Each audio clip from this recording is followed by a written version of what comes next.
All right, so I'm so glad she went before me because I was experiencing the exact same thing. So my question is, I've been lucky. The relationship that I have been in for the last 3 years has provided me with a lot of contrast. And therefore, clarity.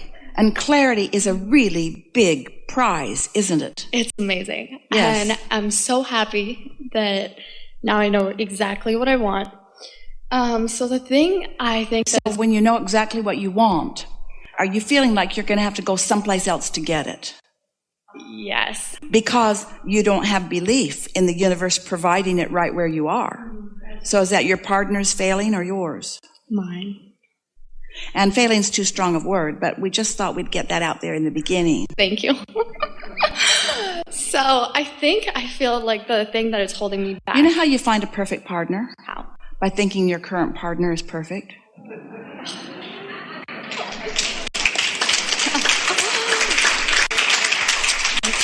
It's the partnering with your inner being. Mm-hmm. And then it just becomes perfecter and perfecter and perfecter and perfecter. Mm-hmm. That makes sense. Yeah. So I think the thing that is holding me back is I am focusing on the things that bug me about it. You think? Yes, I think. Yeah. Keeping them active. You're bringing that expectation to Exactly. the table and you are not disappointed. Exactly, and it's snowballs. Co-creation at its best. Exactly. I knew you were going to say that. I knew you were going to do that. I knew that's how this was Exactly. going to come down. I knew that. Exactly. So now I need help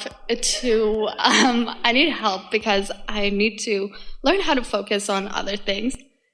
Well, here's the thing.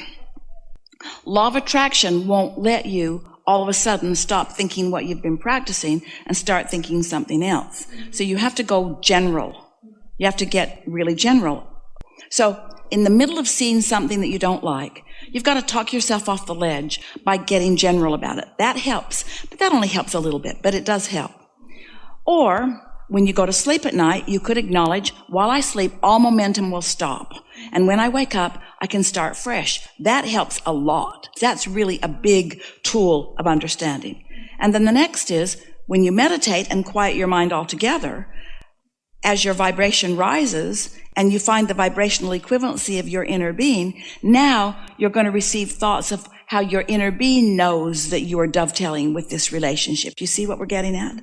Because your inner being might know that there is something that might be a better choice for you, but you want to make sure you're in that receiving mode before you start moving. Because if you make a decision from not that receiving mode, then what happens is you just take yourself with you, and the next partner has all of those things that are active in your vibration. So it's different faces and different places, but the same thing happens. Yeah, then that's exactly why I haven't left yet, so that makes sense. Yes. Do you mind if we ask you some questions? Go ahead. Do you think that your inner being knows clearly the aspects of a relationship that matter to you? I think so. And do you think that you have the ability to get into vibrational resonance with your inner being so that you know what your inner being knows? Mm-hmm. So you got that, didn't you? So now here's the question. When you have those thoughts of wanting to run away and go someplace else, do you think those are impulses from your inner being? Or do you think those are impulses from not being much in alignment? Definitely not being much in all. Well, we think so too, but that doesn't mean that your inner being is trying to get you to stay there forevermore. It's just that your inner being knows you can't get there from there. You got to stay tuned in. And so sometimes, in fact, frequently, in fact, our friends got us on percentages, 70%-ish part of the time, you will stay right where you are, and you'll just find more about where you are, and it will just blossom into the fullness of what you've been asking for so far. And sometimes your inner being will guide you in such wonderful, easy, powerful, clarity, certain ways to something more. Where does that leave you? So what would you say to someone that you're co-creating with like that? I like you pretty good. Let's see how it goes. How does that sound? If somebody said that to you, I like you pretty good. Let's see how it goes. Your reaction to this is really telling. Because if it makes you feel insecure, then you're not quite yet in the receiving mode. If it sounds like really a good idea, then I'm satisfied. What more? What more? So many relationships are about insecurity. I'd feel better if you were here. I'd feel more secure. But what you don't realize is that tramples your toes of freedom, because what everyone wants is independence. What everyone wants is freedom. And so the very security that you think you want tramples your sense of freedom. And so you've got this push-pull with relationships. When they're not there, you want them to come. And when they get too close, you want them to go away. Come here, go away. Come here, go away. You're doing that to each other all the time, you see. You make each other crazy. Completely, yes. So now where are you? Okay, so I guess my question is, when things happen and I have a knee-jerk reaction, do I just go general? All right, so yes, that's all you can do. But here's the thing. When things happen, you want to ask yourself the question, was I aware of momentum building, and could I have headed this off before these things happened? Esther said this to someone she really loves, some little person in her life a little while ago. She said, do you understand what momentum is? And he said, yeah, he really understood it. And Esther said, can you see how if you're aware of momentum and it starts to build into something that feels uncomfortable, that you could stop it maybe in the earlier phases when you still have control of the outcome? And can you feel how if you don't stop it then, that it's going to escalate into something that then you can't control? And she could tell by the look in his eyes that he got that.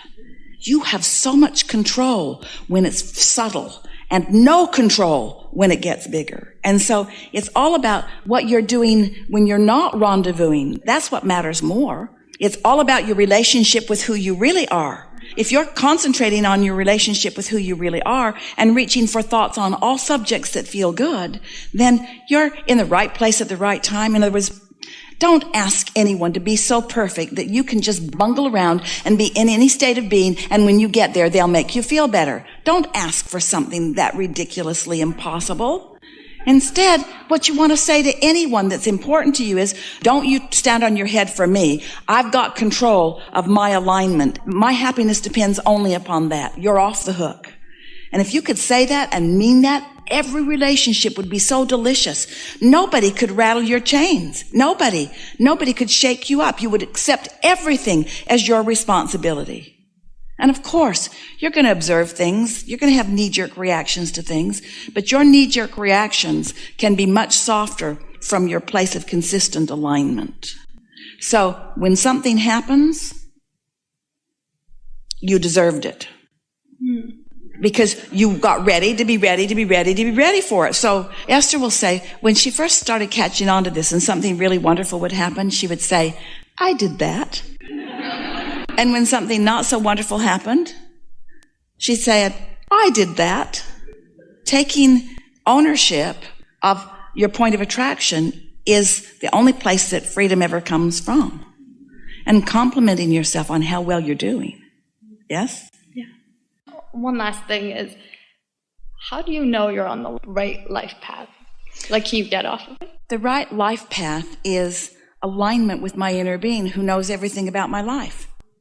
Who knows who I was coming in, what my intentions were coming in, what I stirred up and have asked for since, where I am in relationship to that. That's the only way you know. Satisfaction is the only way you know. So you just have to play with this until you are able to discern those subtle distinctions between feeling good and feeling gooder, and feeling bad and feeling better, until you just know. And then this is the part that we like so much to talk about. So you've been listening to us for a while. So here's the evolution of the creative process. So contrast is step one, which causes you to ask. Asking is step one. Step two is source answers and accomplishes or creates a vibrational state of beingness about what you've asked for. So it's done. When you ask, it is given. Someone should write a book about that. When you ask, it is given. And then step three is you meditate or appreciate or look at positive aspects or segment intend. You just reach for good feeling thoughts because you want to feel satisfaction until you get pretty good at being in alignment with who you are. That's what step three is, the receiving mode. And step four is just being really good at that. sort of silly to make a whole step the same as the step before, but it's the mastery of that. And then step 5 is slipping out into resistance or contrast again, but not being mad at yourself. Understanding the value of the contrast so that you don't make mountains out of molehills. You just accept that, oh, this was a clarifying experience. So clarity is what you're looking for. Those are the 5 steps. Now, this is the piece that we want you to understand. We want you to begin thinking about being a vibrational being, mostly, and how vibrations become reality. How do thoughts turn to things? How does the economy become more? There's no one trucking things in from other planets. How does the more happen? And the more happens as more and more of you have more and more experiences with one another that cause you to ask for more and more that you then line up with. Because it isn't until you line up with it that it becomes a manifested reality that others can see. So, how do these thoughts turn to things? And this is the part we really want you to focus upon because this is a piece that you're asking about. Let's assume that you've accepted that this vortex is real. Even though you can't see it or hear it or smell it or taste it or touch it, you've heard us clamor on and on about it enough that, all right, Abraham, we give up. We accept that it is a real thing. And now I'm going to take you at your stubbornness, Abraham, and at your determination to help me find it. I'm going to quiet my mind every day to just see if in stopping thought and therefore stopping resistant thought, if my personal vibration really will rise to the vibrational equivalency of my source. And we want to say to you, when that happens, not just today, but tomorrow and the next day and the next day and the next day, 15 minutes a day, you start receiving from the vortex into your thought the evolution of these creations. In other words, the thoughts start turning to things through the translation of your own mind. That's how it happens. So that you get impulses to be there rather than there. You get impulses to say this to this person at this time. You get the impulse to call this person or to say this, or you begin translating this vibration into actual behavior that then, and this is what we want you to hear, you get to witness and therefore understand, therefore know that you created that. Because you can stand all day and listen to us, either live or on recordings, and hear us say these words over and over and over again, but unless you've meditated, you have not really deliberately moved your vibration upwards. Unless you've quieted your mind, you have not really accomplished that vibrational equivalency that we've talked about. Unless you have meditated consistently, you can't really tell when you're there or when you're not. Unless you've meditated, you cannot know for sure that you've consciously received a message from your inner being. But once these things happen and you know that you got that message from your inner being, and then you witness things clicking into place in all manner of ways, where you feel so blessed and so understood and so in the right place at the right time.